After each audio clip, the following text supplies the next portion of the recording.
Magandang araw ho sa inyong lahat mga kapatid. JDB po ang inyong abang lingkod. Pag-usapan natin ito. Anong nangyari dito ho sa bagong bukas pa lamang? Dadalawang buwan pa lang po itong Pangil Bay Bridge. Okay? Napakaganda niyan. Ang konsepto nito, kung di ako nagkakamali, nagsimula sa panahon po ni Apu Lakay. Okay? Tapos, nagsimula po ang funding nito sa panahon ng anak ng presidente. Panahon po ni Pinoy. Nagsimula ang construction nito panahon po naman ni Duterte. Okay? Natapos ito at nag-ribbon cutting sa panahon po ng anak ng pinagsimulan ng konseptong ito. What a coincidence. Pero ang issue po natin ngayon, ito pong napakagandang Pangil Bay, ano ho ang nangyari? Bakit nagkaganito? Bakit nagkadugyot-dugyot? Ayan ang linis niyan, ang ganda niyan, di ba? Kako, ultra guys, makita ko yung video, sabi ko, shit, anong nangyari? Eto ho. Nakita ko sa inyo. Diba? Ang tanong nga ngayon dito, sino ho ang dapat ditong sisihin? I mean, sino yung dapat po rito na papanagutin? Bakit nagkaganyan?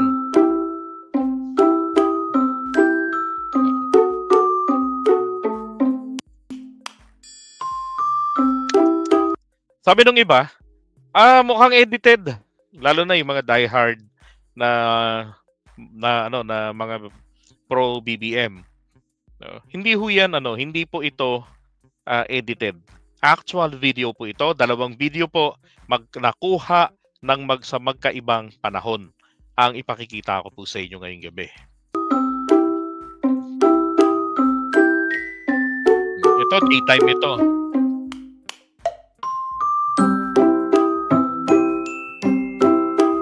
Okay, so pansinin nyo lang basa ang kalsada. May tubig. Okay, may tubig.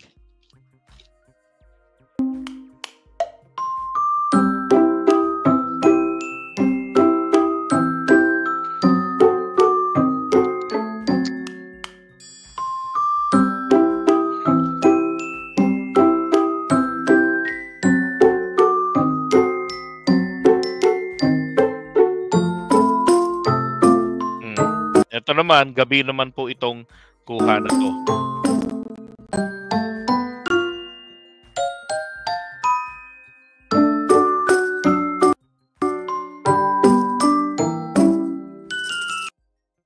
Diba? So kahit po motorsiklo, hindi ka makakapagpatakbo na ng maayos dyan.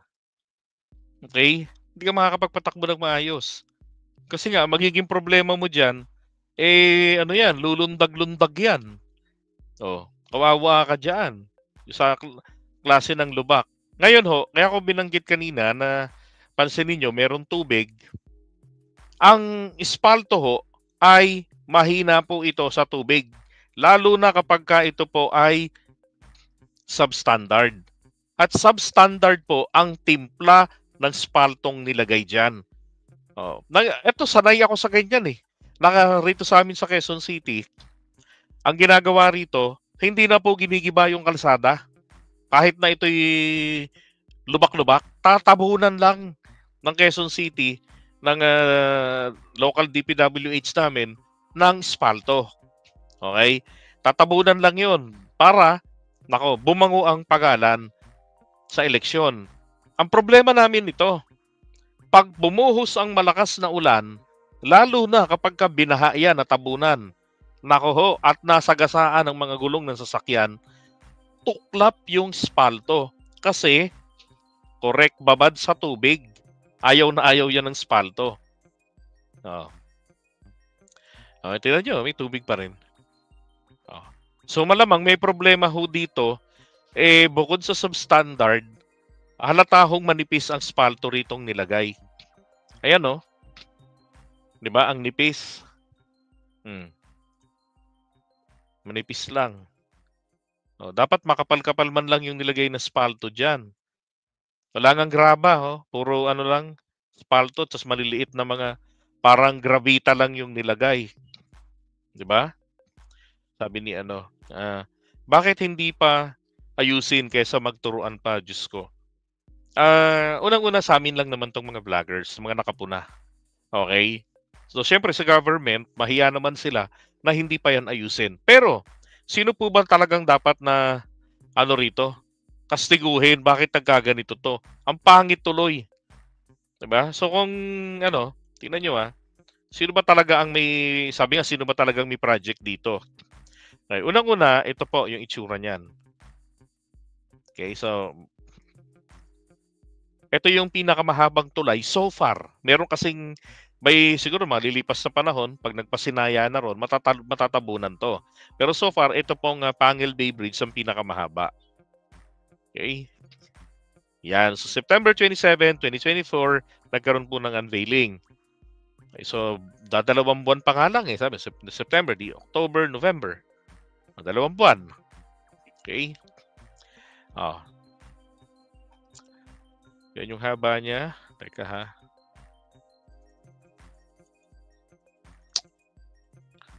Oops. Yan. So 8 billion yung halaga ng tulay na to. Diyan sa Mindanao. Pinakamahaba. Sabi nga po ni Bonoan, the long wait is over. This has been the dream of people of Northern Mindanao. Malaking tulong nga po naman talaga sa kanila yan. Okay? Ngayon, ito po ay... Teka, ba't parang kulang tong slide ko? Ano to ang proyekto pong ito ay funded po ng Korea. South Korea po ang nagpondo nito. Now, doon sa pagpopondo nila, sino po ba naman ang magtatrabaho rito? Mga Pilipino po. Ang tanong, sino ang kinontrata ng DPWH? Bakit ganito ang naging resulta dito po sa tulay na to? Kabago-bago. At tiyempo naman din, si PBBM ang presidente, Diyos ko, di malaking kahihiyan ito sa kanya, di ba? Isang malaking kasiraan. Now, ang gusto kong puntuhin dito, hindi sa nagtuturuan tayo. Ang sinisisi kasi nila rito, kinupit na naman daw po ni PBBM yung pondo. Sinabi ko nga kanina, ang pondong ito, galing po ito sa sa South Korea. No, loan ng Pilipinas. Build. Ganon, utang ng Pilipinas. So, pondo na ito, o may pondo na ito, tinatrabaho na ito, regardless kung sino pa yung maging presidente. Okay? Sabi niya, maayos pa yung bridge. Yung pagbabanta ni Inday sa pro-China, criminal mastermind na nangontrata ng hard killer para pumatay kay PBBM, FL at SMR, hindi na mababawi yon. Ay, correct, iba naman yon, di ba? So, yeah, it's correct. Funded ng South Korea. Ang nangyari nga rito, obvious na obvious po, tinipid sa budget. Okay? DPWH. Mukhang meron kayong dapat sagutin sa taong bayan. Okay? Sino sa inyo, sasaluhin ba ito ng kasalukuyang DPWH? Na dinatna nila itong trabaho na to, na ongoing? Naturalmente, ang magre-ribbon cutting dyan ay ang sitting president. Diba? Pero again, ang pag-uusapan natin dito, ang responsibility. So dapat dalawang DPWH dito ang magsalita. Diba? Si Senator Mark Villar at saka yung kasalukuyan pong si Bonoan. Itong DPWH secretary ni PBBM. Ano ang nangyari dito? Diba? Senator Mark Villar. Baka yung sobra mong pananahimik, di ba? Hindi mo namamalayan, nagkakaroon na ng katarantaduhan diyan sa proyekto na yan. Baka naman ang susunod na mangyari dito, magkagiba-giba naman yung tulay. Baka yung mga suspension yan, yung mga kable niyan, baka naman magkaputol-putol yan. Di ba? Baka yan, baka mamaya substandard rin yan. Mainam na lang at spalto ang nakita natin dito na nagkasira-sira. What if baka dumating sa mga susunod na panahon? 'Di ba? Magsimula nang makitaan naman ng mga bitak etong tulay. Oh, di sayang ang 8 bilyon kasi gigibain lang 'yan. Oh. Sabi ni BJ Ganso, yan, DPWH Department of Pondo wala na sa hawak. Wala nang hawak. Correct, si Mark tahimik lang. Alright, and ito. Shout out kay Jumol Tatlas ng the Netherlands. Yan. Project yan ni PRRD. Standard yung tulay, pero yung asphalt substandard. Kinurakot ng DPWH sa admin ni PBBM. Yun nga ang sinasabi nila. 'Di ba? Pero ang tanong, kapag ka nagpalit ba ng presidente, ibig sabihin, magpapalit na rin ng pag-handle ng isang proyekto? Ang alam ko kasi diyan, kapag may fund na, may pondo na, lalo't nasimula na, hindi na ito pwedeng pakialaman ng susunod na gobyerno. Kasi unang-una, ang nangangasiwa diyan, bukod sa katuwang ang DPWH, nakatutok po diyan ang nagpondo. Ilang mga South Korean firm ang nasa likod niyan. Oh. Pero ang sinasabi ko nga rito, sino ang supplier, sino ang kumontrata sa supplier niyan. Kasi ang may possibility, kahit sabihin natin 2 taon na sa panahon ni PBBM yan, o 3 taon na sa panahon ni PBBM yan. Pero tandaan nyo, yan po, nang i-award po yung bidding niyan, panahon pa ni Duterte yan. Lahat ng aspeto niyan, sino yung magsusupply, panahon pa nila yan. Gaano man katagal yan matapos, nagkayarian na yan sa bidding. Sino supplier, 'di ba? Sino yung gagawa diyan? Kung ito yung construction company na to ang nakakuha ng kontrata diyan mula sa South Korean firm, sila ngayon ang tatapos diyan. Etong company ito, kukuha ito ng mga suppliers nila. 'Di ba? Kayon, ang estilo ho kasi rito sa korupsyon, no?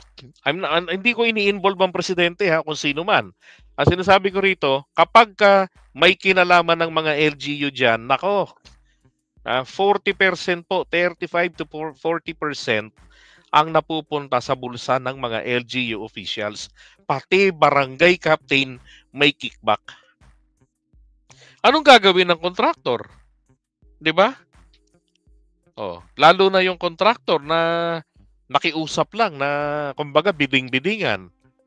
Sometimes mainam pa nga yung biding-bidingan kasi talagang kung magkano yung asking price mo ibibigay nila eh. Wag lang mapahiya, wag lang masira yung quality. 'Di ba? Pero kung fixed na yung amount, predetermined na yung amount, kikikbakan pa nila ng 40% or 35%, mapipilitan po itong kontraktor o yung supplier magbigay ng substandard na produkto. Natural, ang resulta, substandard rin. Diba? Dito lang pagka nabiyahe kami, like parting ng norte, makikita mo yung mga highway road na asphalted, hindi naman ganyan nagbibitak-bitak. Hindi na ganyan kadurog-durog. Maliwanag talaga ito, meron pong kumita dyan.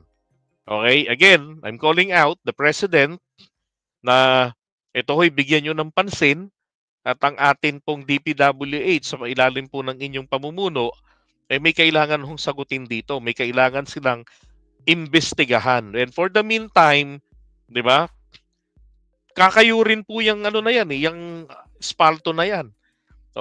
Pag kinayod yan, yung portion dyan na nasira, then saka naman po ngayon yung tatapalan.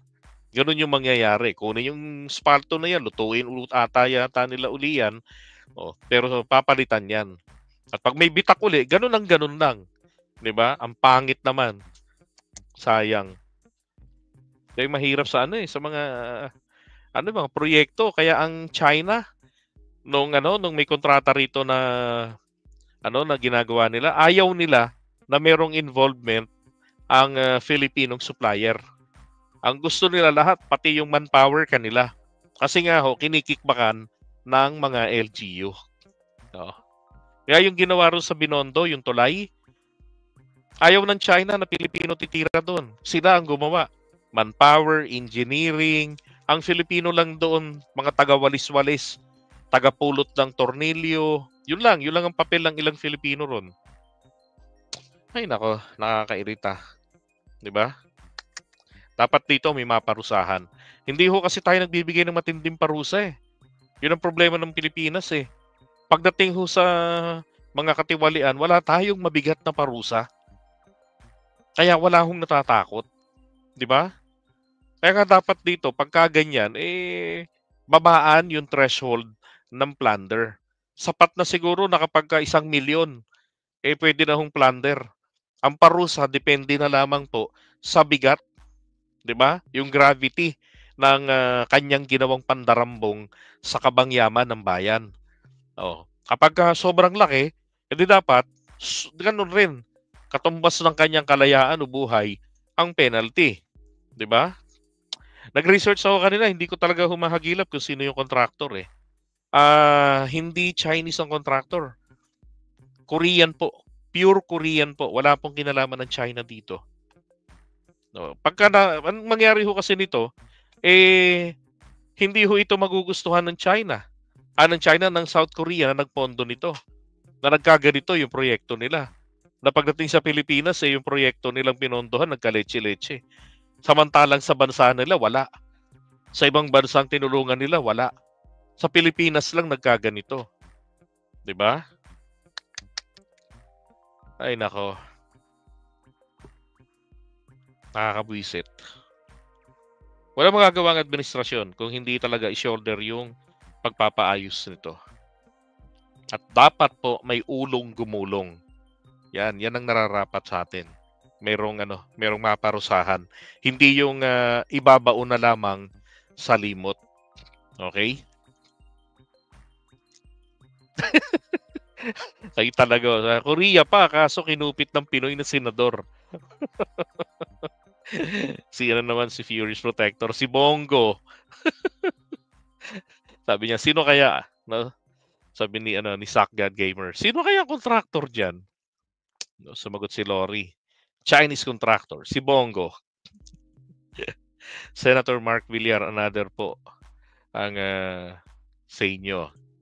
Diba? Kailangan nga ni Mark Villar na sumagot dito. Di pwedeng, wala na akong alam dyan kasi, alam nyo, tahimik lang ako eh.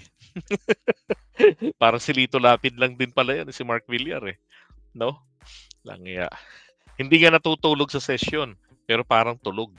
Magugulat ka na lang na, ay, senador nga pala si Mark. O nga pala, tahimik lang yan. And then si Bonoan, magsalita kayong dalawa. Hindi magturuan kung hindi magpaliwanag kayo. Bakit nagkaganyan? Aminin, substandard yan. Yun lang, period. Diba?